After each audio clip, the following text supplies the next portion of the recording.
The night was cold and silent. The wind moved through the trees like whispers carrying secrets no one wanted to hear. John sat inside his small cabin, the fire burning low. He thought it would be another quiet night. But then, he heard it. Metal, scraping against the ground, heavy, slow, and out of place. He stood up, frowning, his hand tightening on the lantern. Nobody ever came this far into the forest. The old path was long forgotten, yet the noise was clear. Something was out there, something big. He opened the wooden door carefully, the air outside biting against his skin, and the sound came again. Louder this time, John followed the sound until his lantern light touched a strange shape near the tree line. A crate, large and dark, half buried, in leaves and dirt, its sides marked with strange glowing symbols he had never seen before. The box looked like it didn't belong to this world. For a moment, John thought he should walk away. It wasn't his problem, whatever it was, but curiosity pulled him closer. His boots crunched over the frozen ground, his breath coming out in white clouds. He placed a hand on the crate's side. The metal was cold, colder than the night air itself. Then, he heard it, a faint sound like a weak cry, soft but desperate. His chest tightened. There was someone inside. John pulled at the lock. It was strong, heavier than any lock he had ever seen. He grabbed his old crowbar from the shed and forced it into the gap. Every push echoed through the still night until finally, the lock gave way, the lid creaked open and John froze. Inside, huddled in the corner like a wounded animal, was a girl, not human, her skin pale with a faint glow, her silver hair tangled, her eyes wide and shining in the lantern light. She looked thin, weak, her arms trembling as if even breathing was painful. She did not speak. She only stared at him with fear. Her lips parted, but no words came. John felt his throat dry. He had seen many strange things in his life, but never this. He whispered softly, "It's all right. You're safe." His voice low, almost unsure. The girl flinched when he reached out, her body curling tighter into the corner like she was expecting pain. His heart ached at the sight. She wasn't just scared. She looked broken, as if the world had already hurt her too many times. He lowered his hand and instead placed his lantern on the ground. He pulled off his coat and laid it inside the crate. The girl stared at the coat, then at him, suspicion clear in her glowing eyes. Slowly, very slowly, she reached out her thin fingers, touching the fabric as if it might burn her. The moment felt endless. She clutched the coat against herself, shivering. John exhaled in relief. He didn't know who she was, or why she was sent here. But one thing was certain. She needed help. He spoke again, quiet and steady. "Come. You can't stay here." He offered his hand. She looked at it, hesitant, trembling, then pulled back. She wasn't ready. John understood, so he didn't force her. Instead, he lifted the crate's lid wider and stepped back, giving her space. The night grew colder, the wind sharper, and John knew she wouldn't survive long if she stayed outside. He picked up his lantern and slowly turned away, walking back toward his cabin, leaving the door open behind him. It was her choice. She could follow if she wanted. Minutes passed, each one heavy. He waited by the fire, wondering if he was a fool to care. Then, he heard soft steps on the wooden floor. He turned, and there she was, standing in the doorway, the coat wrapped tightly around her, her eyes cautious but desperate for warmth. She didn't speak, but she didn't need to. Her decision was clear. John nodded once, no questions, no pressure. He just pointed to the chair by the fire. She walked, slowly, every movement filled with fear, and sat down, her small frame shaking in the light. John placed bread on the table, the smell of it filling the cabin. Her eyes followed it, but she didn't reach out. Hunger and mistrust fought inside her. He pushed the plate closer and leaned back, giving her space again. She kept staring, her thin hands gripping the coat tightly. The fire crackled. Shadows danced and silence filled the room. John studied her quietly, his mind racing. Who had sent her? Why was she locked away? Why did she look so broken? He didn't know the answers, but he knew one thing. This girl wasn't meant to end up in his cabin, yet fate had brought her here, and with that, his life, and hers, would never be the same again. The morning came slowly, the sun rising through the trees, painting the cabin with a soft light. John opened his eyes to find the fire had died to glowing embers, but the warmth in the room was still there. He turned his head and saw her, the strange girl curled up in the chair, the coat wrapped tightly around her small body. She was awake, her glowing eyes watching him, but she didn't say a word. Silence wrapped around her like chains. She looked, ready to run if he made the wrong move. John sat up slowly, careful not to startle her. "You're safe," he said softly. But her expression did not change. She only stared. He prepared simple food, bread and a cup of warm water. Her eyes followed every movement, hunger plain in the way she glanced at the bread. But when he placed it on the table in front of her, she did not touch it. Her hands stayed hidden under the coat, as if even reaching out was too dangerous. John leaned back in his chair, pretending not to watch her. He let her decide. After some time, she finally moved. Her thin fingers came out from the coat and slowly reached for the bread. She held it as if it was something fragile, then took a small bite. Her glowing eyes widened, surprised at the taste. She ate quickly after that, as though afraid the food would vanish. John watched quietly, his chest heavy. She had been starved, not just of food but of kindness. Someone had kept her alive but never cared for her. He felt anger rise, but he pushed it down. She didn't need his anger. She needed calm. When she finished, she pulled the coat closer and looked at him again, still silent. Her face unreadable. John tried a gentle question. "What's your name?" Silence. No answer. She only lowered her head, her silver hair falling across her face. He tried again. "Do you understand me?" Her eyes flickered, just for a second. Then she gave the smallest nod. That was enough for him. She understood. She just chose not to speak. The day passed slowly. John worked outside chopping wood while the girl stayed near the fire inside.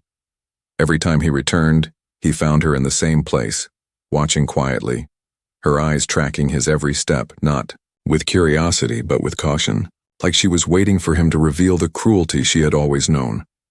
When evening came, the wind howled again, the forest darkened, and the cabin shook. John added more wood to the fire, its flames pushing back the cold. The girl stayed close to it, her hands finally reaching out for warmth. Her eyes softened just for a moment as the firelight reflected on her glowing skin. John tried again. "You don't have to be afraid here." His voice steady, but she hugged herself tighter, her silence louder than any words. Hours passed. The storm outside grew stronger. Thunder rolled through the sky. The roof creaked. The girl flinched at every sound. Then a sudden crash shook the cabin as a tree fell outside. The sound was sharp, terrifying. The girl cried out softly for the first time. Not words, just fear. She rushed across the room and clutched his arm, trembling like a frightened child. John froze, surprised. Her hands were cold, shaking, but she held on to him, desperate for safety. He placed his hand gently over hers, his voice low. "It's all right. It's just the storm, it will pass." She buried her face against his sleeve, refusing to let go. John felt something inside him shift. She wasn't broken. She wasn't dangerous. She was simply scared. Her silence was not emptiness. It was a shield, one built by pain and rejection. That night, she did not return to the chair. She stayed close to him, sitting on the floor by his bed, her eyes half closed but still alert. She looked like someone who hadn't slept peacefully in years. And yet, with him near, she let herself rest. John lay awake longer, staring at the ceiling, the sound of rain above, his mind full of questions. Who was she? Why was she left in that crate, and why had they called her broken? He didn't know, but he knew one thing. He couldn't let her go, not now. The storm faded by morning, the cabin filled with quiet again. John opened his eyes to find her still there, sitting by his bed, her silver hair shining in the light. She looked at him, cautious but not afraid.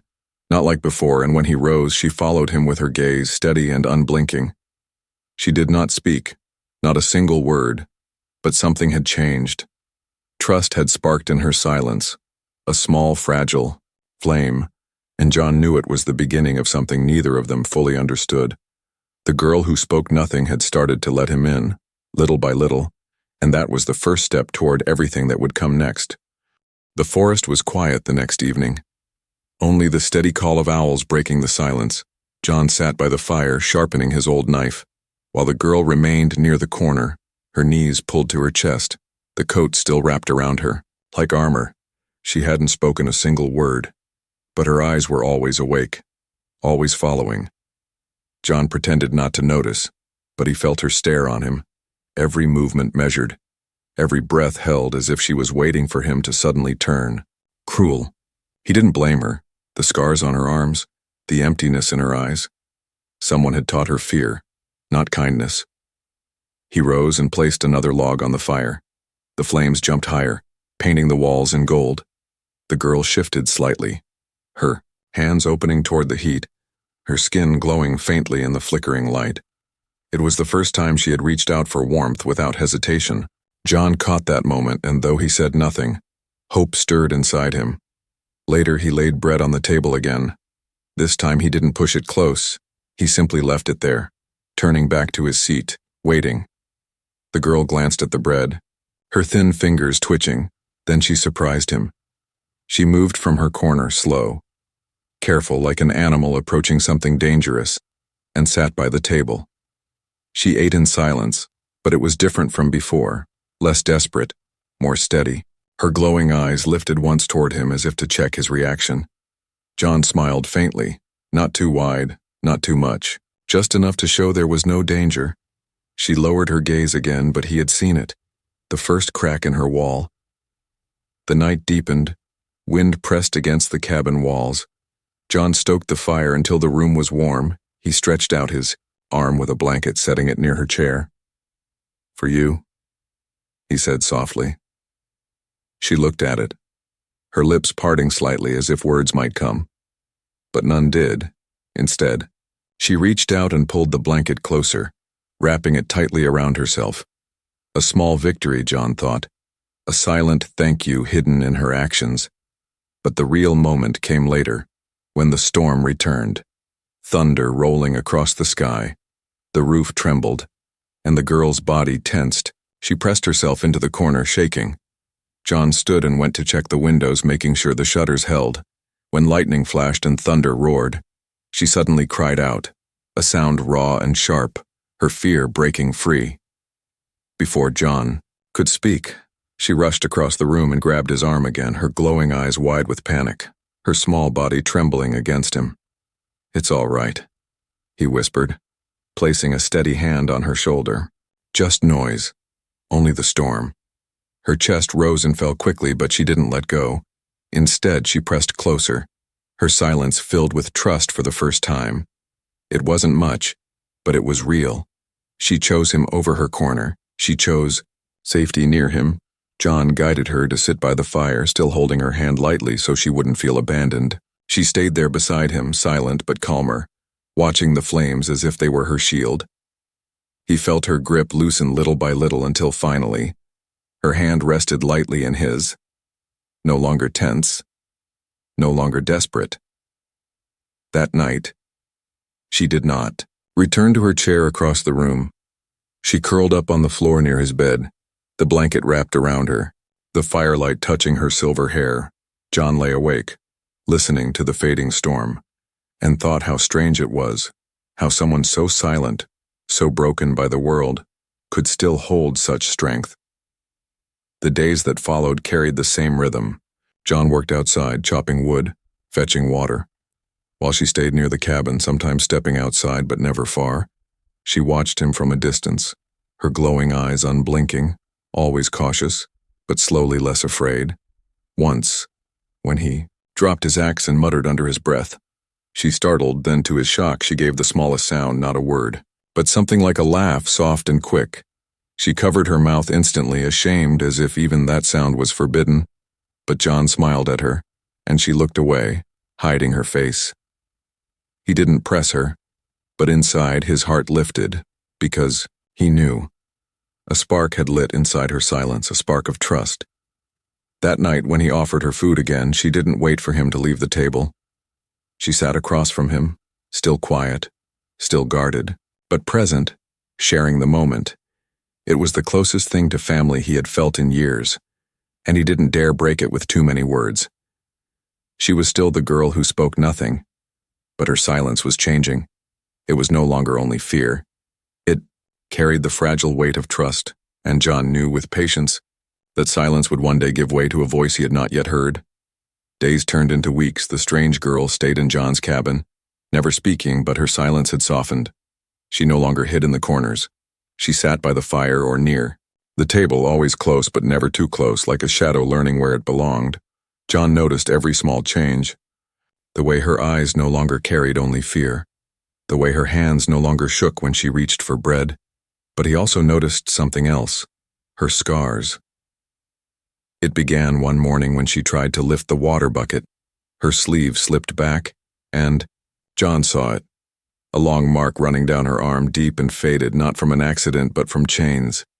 She froze when she noticed his eyes on it, her hand snapping back, pulling the coat tighter, her body trembling like the first night. John raised his hand slowly. "It's all right," he said gently. "You don't have to hide." But she turned away, her glowing eyes wet with something close to shame. That night, when the firelight glowed against her pale skin, John caught more glimpses, marks along her shoulders, faint lines across her, back when the blanket slipped, scars of restraint, scars of someone who had been treated less than alive. He clenched his fists quietly, rage boiling in his chest. Whoever had done this had broken her not with death but with cruelty. He said nothing. He didn't want to frighten her, but the images stayed in his mind, haunting him. The next day, while chopping wood, he returned to find her sitting at the table, her hands folded in front of her. She stared at him as if making a choice, then slowly, very slowly, she pulled the coat off her shoulders, revealing more of the scars. John stopped breathing. Every line told a story of pain. The skin around some marks burned, twisted, others straight as if cut by cold steel. His chest tightened. She was showing him her truth, the part of herself she had hidden from the world. Her eyes met his, glowing, faintly in the firelight, and for the first time, he saw not just fear but a question. Would he turn away like the others? Would he call her broken too? John stepped closer, but carefully, not too fast. He lowered himself to the chair across. From her, his voice steady. "Whoever did this, they were wrong." His words heavy but calm. "You're not broken." Her lips parted. She almost spoke, but no sound came. Instead, her eyes filled with something sharp, a pain deeper than silence.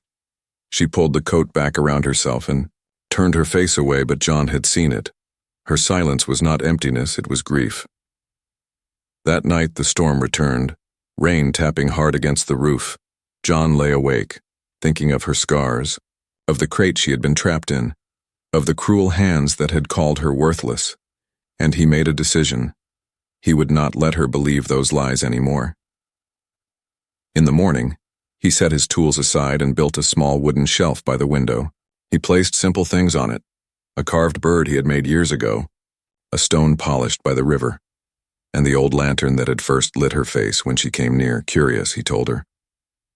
"These are things I keep, not because they're perfect, but because they mean something."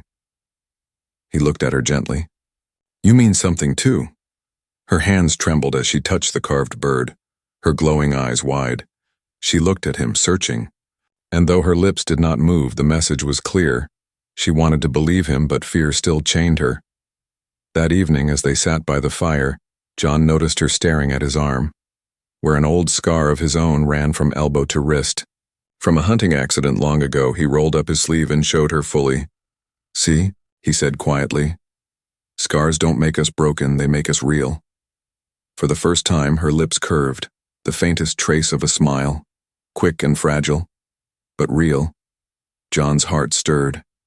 That tiny smile was worth every silence, every storm. She didn't speak.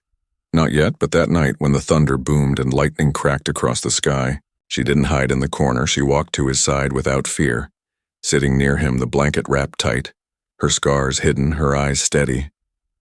It was trust, pure and fragile, born from truth. And John knew from this moment, the world could no longer tell her she was broken, not while he was alive. The days had grown calmer. The girl no longer hid in corners. She followed John outside sometimes, standing at the edge of the forest while he chopped wood, the sunlight touching her silver hair, the scars on her arms, hidden under the coat he had given. She still did not speak, but her silence was softer now, her steps lighter, almost like a child learning how to breathe again. John had begun to believe that maybe this new life could last. Maybe the world had forgotten her. Maybe she could be safe here, but safety is fragile and peace often ends too quickly. It happened one evening just as the sun was sinking behind the trees. John was fixing the fence when he felt it. The ground trembling softly, a low hum in the air. He looked up, and his breath caught through the clouds above. Lights cut the sky, bright and unnatural, moving in patterns no human ship could make. The girl froze where she stood, her glowing eyes wide, fear rushing back into them like a wave. She clutched the fence post with trembling hands, her body shaking as though she already knew what those lights meant. John ran to her. "What is it?" he asked.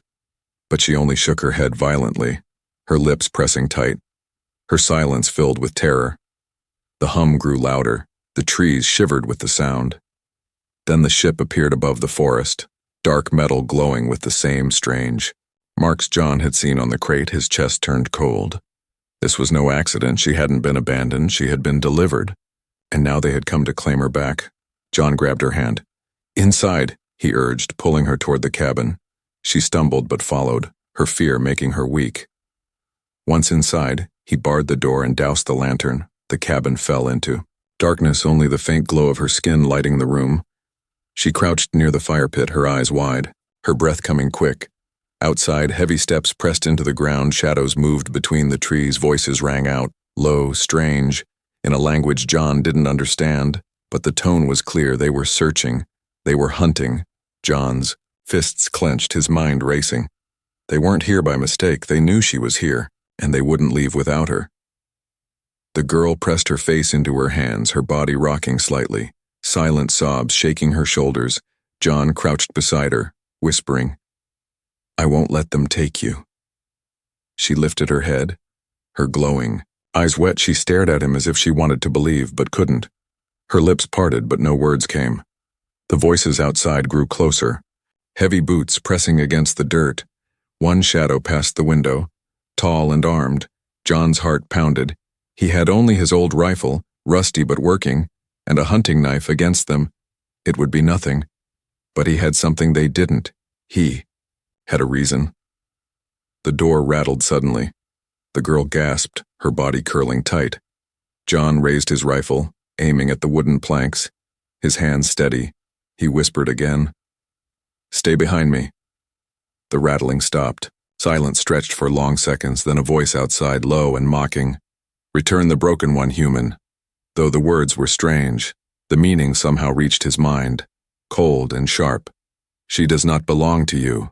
John's jaw tightened. He didn't know how he understood, but he did. He shouted back, "She's not broken and she's not yours." Laughter answered him, cruel and heavy. The shadows moved again, surrounding the cabin. John's pulse hammered. He wasn't sure how long he could hold them off, but he knew this. He would not hand her over, not to chains, not to cruelty. The girl crawled closer, clutching his arm, her glowing eyes begging him not to fight, but John shook his head firmly, whispering, "No more cages. Not for you." Outside, the ground shook as something heavy landed, the sound of metal scraping, weapons drawn. John braced himself, his finger tight on the trigger. The cabin walls felt thin, fragile. But inside, the fire of his resolve burned bright. He had lived alone for years, with nothing to fight for, but now, this silent, scarred girl had given him a reason, She had been called broken, worthless, discarded. But to him she was more than that, and if the universe wanted to take her away, it would have to fight him first. The night filled with tension, every breath heavy, every sound sharp. John and the girl stood together in the dark cabin, the danger pressing closer, and outside, the hunters prepared to strike. The night air was heavy with tension. The hunters outside circled the cabin like wolves, their strange voices echoing in the dark. John's grip on the rifle tightened, his heart beating steady. Not fast, not slow, just steady. He had made his choice. He would not give her up. The girl crouched near the fireplace, her glowing eyes wide with terror. Every sound outside made her flinch. She pressed her hands against, her ears shaking. John glanced back at her, his voice low. "Listen to me. You're safe here. I won't let them take you." The door rattled again, this time harder. Wood cracking at the edges, shadows slipped through the windows, tall figures with glowing armor and sharp weapons. John fired once, the sound shaking. The cabin. The nearest shadow stumbled back, sparks flying from its armor. A roar of anger followed. The girl gasped, covering her mouth. But John stood firm, loading again quickly. "Come on then," he muttered under his breath. "See how weak I am." The hunters shouted in their strange tongue. Then one voice rose above the others, cold and commanding. "Human, you fight for trash. Hand her over, and you may live." John's jaw tightened. He shouted back, "She's not trash and I'm not giving her to you." The cabin walls shook as something heavy struck them. Dust rained from the ceiling. The girl crawled closer to him, clutching his sleeve, her body trembling. John gently pushed her back behind the table, whispering, "Stay down. Don't move." The hunters broke through the window, metal scraping, their glowing eyes fixed on him. John fired again, the bullet striking one in the chest, sparks flashing. The figure stumbled, but didn't fall. Rage filled its strange face. John ducked as another weapon sliced through the wooden wall, missing him by inches. He rolled, grabbing his knife, and lunged at the nearest hunter, slashing across its arm. The alien roared in pain, its weapon clattering to the floor. John kicked it away and shoved the creature back, every move filled with desperate strength. He wasn't a soldier, but survival had taught him to fight. The girl screamed softly, hiding her face, but then something changed. Her glowing eyes flared brighter, like fire caught in glass.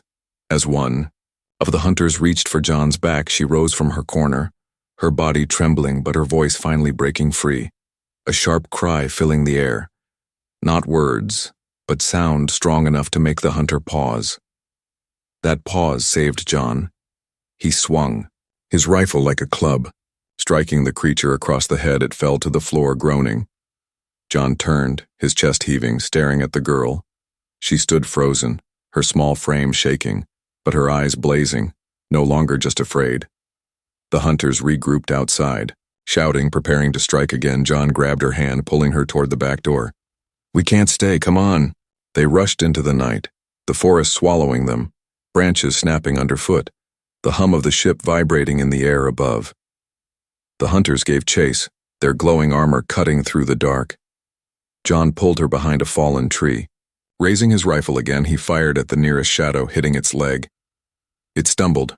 The girl clutched his arm, whispering something under her breath. The first sound of words, though he couldn't understand. Her voice weak but filled with fear and anger. John looked at her. "It's all right, just stay with me." More shadows approached. John's bullets were nearly gone. He gritted his teeth, ready to fight hand to hand if he had to. But then the girl did something he didn't expect.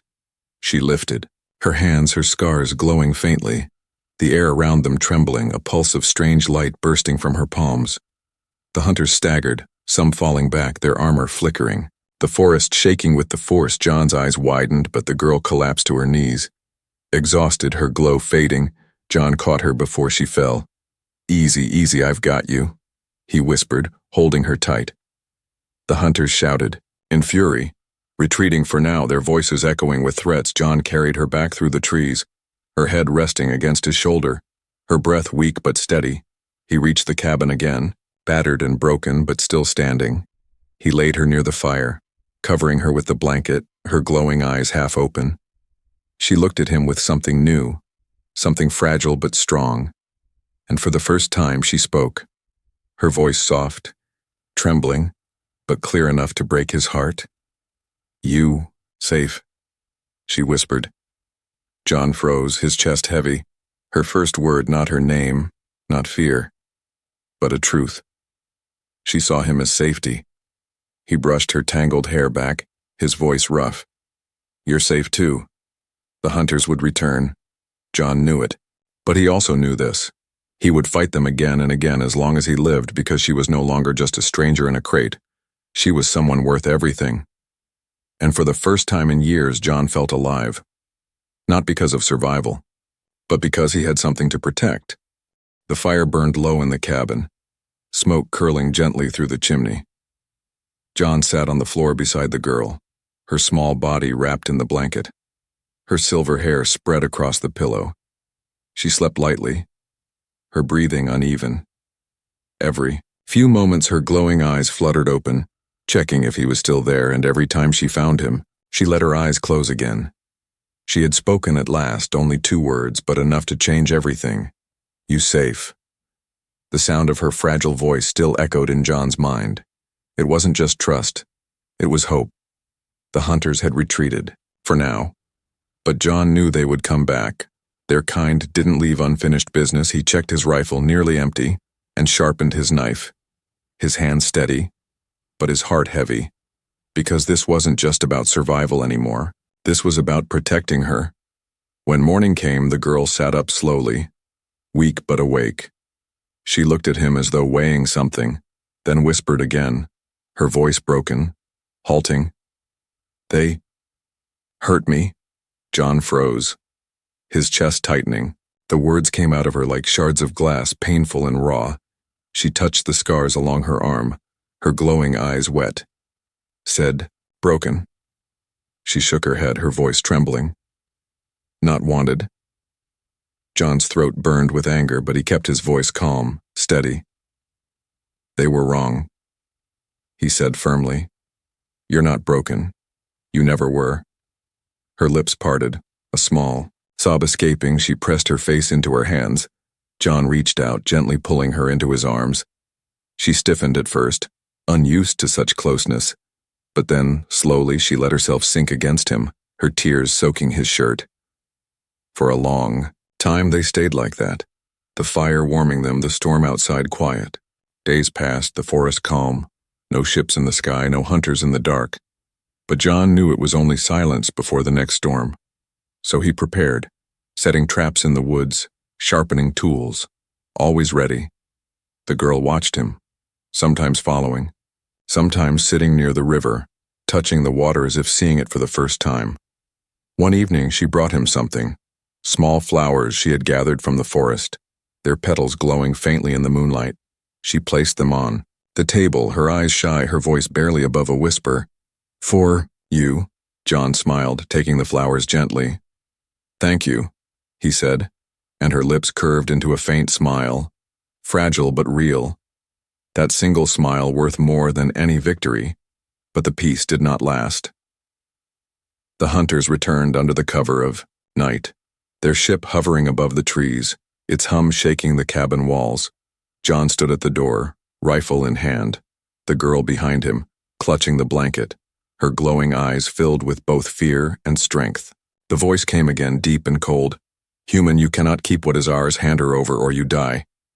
John stepped outside, his jaw tight, his voice firm. "She's not yours." The hunters moved forward, weapons drawn, but then the girl stepped beside him, her hand clutching his sleeve, her voice stronger now, trembling but clear. "Not yours, mine." She pointed to John, her eyes blazing. "Family." The hunters froze, their faces unreadable. John's heart pounded, her word cut through the night like a blade. Family she had chosen, not by blood, not by order, but by her own will. John raised his rifle, standing tall.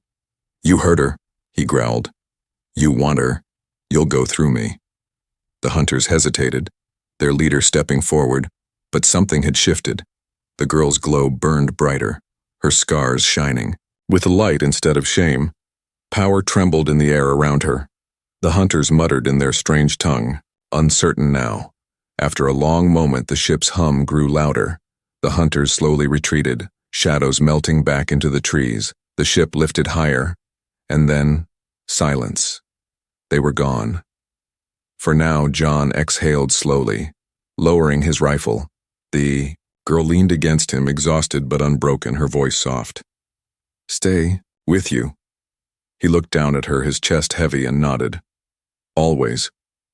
Inside the cabin, as the fire warmed them, John realized something. He hadn't just saved her, she had saved him too. From loneliness, from emptiness. She had given him something no one else had. A family, not given by the world, not forced by blood, but made by choice. And in that choice, both of them were no longer broken.